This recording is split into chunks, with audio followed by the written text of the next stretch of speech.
Hi kids, welcome to ABC Little Learners. இன்னைக்கு நாம ஒரு யானையை பத்தின கதை தான் பார்க்க போறோம். பார்க்கலாமா? ஒரு காட்டுல ஒரு யானை ரொம்ப திமிரு பிடிச்சு போய் இருந்துச்சாம்.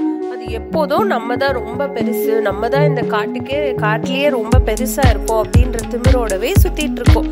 எல்லா மிருகங்களையும் டிஸ்டர்ப் பண்ணிட்டு காட்டுல இருக்க மரத்தை எல்லாம் உடைச்சு போட்டுட்டு இதே மாதிரி பண்ணிட்டு இருக்கோம். இதை நினைச்சு மற்ற மிருகம்லாம் ரொம்ப கவலைப்பட்டுச்சு. என்ன இந்த யானை இவ்வளோ டிஸ்டர்ப் பண்ணுது அப்படின்னு சொல்லிட்டு ஒரு நாள் இந்த யானை காட்டுல இருக்க ரொம்ப தண்ணி தாக எடுத்து ஆத்துக்கு போய் தண்ணி குடிக்க போகும். அப்போ நிறைய எறும்பெல்லாம் சாப்பாடு எடுத்துட்டு போறத பார்க்கும். இது எங்க எடுத்துட்டு போகுது அப்படின்னு சொல்லிட்டு அது பின்னாடியே போய் பார்த்து அதோட எறும்பு புத்தலையே என்ன பண்ணும், தண்ணி எடுத்து அடிச்சிரும்.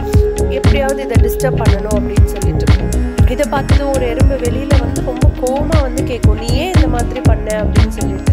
அப்போ அந்த யானை சொல்லும், சும்மா தான் பண்ணேன், எனக்கு ஆசையா இருந்துச்சு, எனக்கு ஜாலியா இருக்கு அப்படின்னு சொல்லிட்டு யானை. அப்போ அந்த எறும்பு சொல்லும், ரொம்ப நீ எங்களை கஷ்டப்படுத்துற, உன்னை ஒரு நாள் நான் பாத்துக்கிறேன் அப்படின்னு சொல்லும். அப்போ அந்த யானை, உன்னால என்ன எதுவும் பண்ண முடியாது, உன்னை நான் என் காலாலேயே நசுக்கிடுவேன் அப்படின்னு சொல்லும். ஆனா ஒரு நாள் இந்த எறும்பு என்ன பண்ணும், அந்த யானை சாப்பிடுற புல்லுல போய் அதோட தும்பிக்கைக்கு போயிடும்.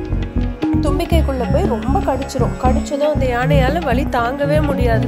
வலி தாங்க முடியாம கத்தும், ஏதோ என்ன கடிக்குது, என்ன விடு விடு அப்படின்னு சொல்லிட்டு. அப்புறம் அந்த யானை தும்பிக்கையில இருந்து எறும்பு வெளியில வந்து, நான் தான் உன்னை கடிச்சேன் அப்படின்னு சொல்லும். அதை கேட்டுட்டு அந்த யானை ரொம்ப ஷாக் ஆயிட்டு, ஏன் இந்த மாதிரி பண்ண அப்படின்னா, உனக்கு அப்போதான் என்னோட கஷ்டம் புரியும், எங்களோட கஷ்டம் அப்படின்னு சொல்லும். இதை கேட்டு யானை, ஆமா நான் இனிமே இந்த தப்பு பண்ண மாட்டேன் அப்படின்னு சொல்லி திருந்திடும். ஓகேவா கிட்ஸ்? அதனாலதான் நம்மளோட பலத்தை வச்சு வேற யாரையும் டிஸ்டர்ப் பண்ணக்கூடாது. சப்ஸ்கிரைப் பண்ணுங்க இன்னும் நிறைய வீடியோஸ்க்கு. தேங்க்யூ.